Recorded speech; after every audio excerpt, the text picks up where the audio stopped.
সেই রাজহাঁসগুলির মধ্যে 8টা চুরি হয়েছে। আমার একটা হাঁসও যেন চুরি করতে না পারে। সচরাচর শেয়াল সুযোগ পেলেই হংস মাংস খেতে মরিয়া হয়ে ওঠে। তবে সেই হাঁসের মালিক যখন ব্যারিস্টার রুমিন, তখন শেয়ালও হয়তো প্রেমে পড়তে বাধ্য হয়। এমনটাই হয়তো ঘটতে চলেছে ত্রয়োদশ জাতীয় সংসদ নির্বাচনের ফলাফলে।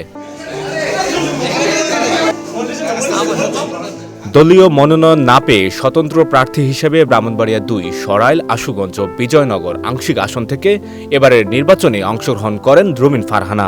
আপনি আর একা নন, ইউনিভার্সাল কার্ডিয়াক হসপিটাল আপনার হৃদয়ের আরো কাছে। বেসরকারি ফলাফলে এখন পর্যন্ত তিনি বিশাল ব্যবধানে এগিয়ে আছেন।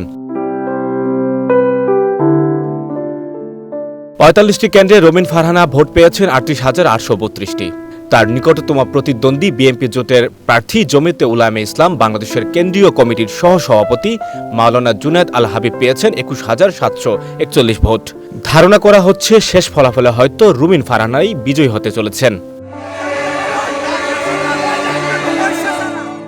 দলীয় মনোনয়ন না পেয়ে যখন আক্ষেপ ঝরার কথা, সেখানে রুমিন যেন বেছে নিলেন রবি ঠাকুরের সেই গানের লাইন, যদি তোর ডাক শুনে কেউ না আসে তবে বৈশাখী সংবাদ।